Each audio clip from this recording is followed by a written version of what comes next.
எந்த தப்பும் செய்யாத ஒருத்தரை அரெஸ்ட் பண்றது அநியாயம், அக்கிரமம், அராஜகம். பவர் இருக்கு அப்படிங்கறக்காக என்னைக்குமே பவரை மிஸ்யூஸ் பண்ணக்கூடாது. ஏன்னா பவர் இன்னைக்கு இருக்கும், நாளைக்கு இருக்காது. When there is justice, there is always strength and courage. I stand with உதயண்ணா. வெல்வோம், நாளை நமதே. அவர்கள் பேசுனது வந்து நீங்க தவறு இல்லன்னு சொல்றீங்களா? கண்டிப்பா கண்டிப்பா தவறு இல்லன்னு சொல்றேங்க. இந்த மேடை நாகரிகம் தவறி பேசிருக்காரு? இல்ல, கிடையாதுங்க, கிடையாதுங்க. மேடை நாகரிகத்தோட தான் அவர் பேசினாரு. உதயண்ணா பேசுனது தவறு இல்லை. அந்த ஒரு வார்த்தை வந்து தவறாக இல்ல, அது இரட்டை அர்த்தம்னு சொல்றாங்க. இல்லைங்க, கண்டிப்பா இல்ல. இல்ல, பெண்கள் எல்லாம் பாதிக்குது இந்த ஒரு வார்த்தை, ஒரு குறிப்பா ஒரு பெண் நடிகை சொல்றாங்க அப்படின்னு சொல்றாங்க. அவர் யாரோட பேரையுமே யூஸ் பண்ணலைங்க. எத்தனை தடவை கேட்டாலும் அவர் பண்ணது தப்பில்லைன்னு தான் நான் சொல்லுவேன். அதே மாதிரி நாளைக்கு சட்டப்பேரவை நடக்கும்போது அந்த மாதிரி டைம்ல இந்த மாதிரி ஒரு எதிர்கட்சி தலைவரை வந்து இந்த மாதிரி அழுத்தம் கொடுக்கறதோ இல்ல கைது பண்றதோ இது எப்படி பாக்குறீங்க? ஆணவத்தின் உச்சம், அநியாயம், அக்கிரமம். நான் முன்னாடியே சொன்ன மாதிரி.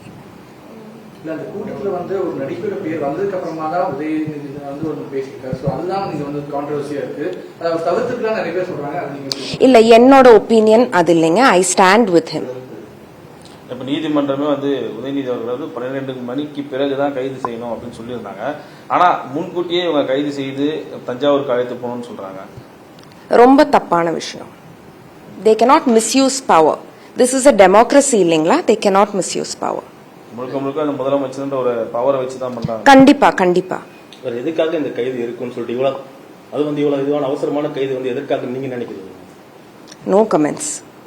அவங்க பவர் இருக்குங்கிறதுக்காக they can do whatever they want அப்படின்னு நினைச்சிட்டு இருக்காங்க. திமுக கூட்டணி கட்சியில இருந்த தலைவர்களுமே இதுக்கு வந்து எதிர்ப்பு தெரிவிச்சிருக்காங்க. இது வந்து ஏதாவது இல்ல, ஐ ஸ்டாண்ட் வித் உதயண்ணா. அவ்வளவுதான் நான் சொல்லிக்க விரும்புறேன். நடிகை குஷ்பு உள்ளிட்டவர்களாம் கண்டனம் தெரிவிச்சாங்க. No comments. பாத்துங்க, நோ கமெண்ட்ஸ். கமெண்ட்ஸ் எதுக்குமே கொடுக்காம தான் இல்ல, அவங்களுக்கு ரைட்னு தோன்றது அவங்க சொல்றாங்க. From my side, no comments at all. I stand with உதயண்ணா.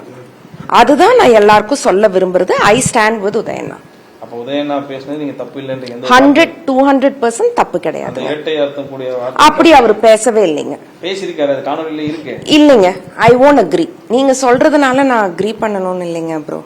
அதை பேசி முடிச்சுட்டு அதுக்கப்புறமா இல்ல நான் காவிரி தண்ணியை பத்தி தான் பேசினேன் அப்படின்றாங்க. இல்ல, அவர் பேசுறது தப்பு இல்லைங்க. எத்தனை தடவை கேட்டாலும் my answer is the same.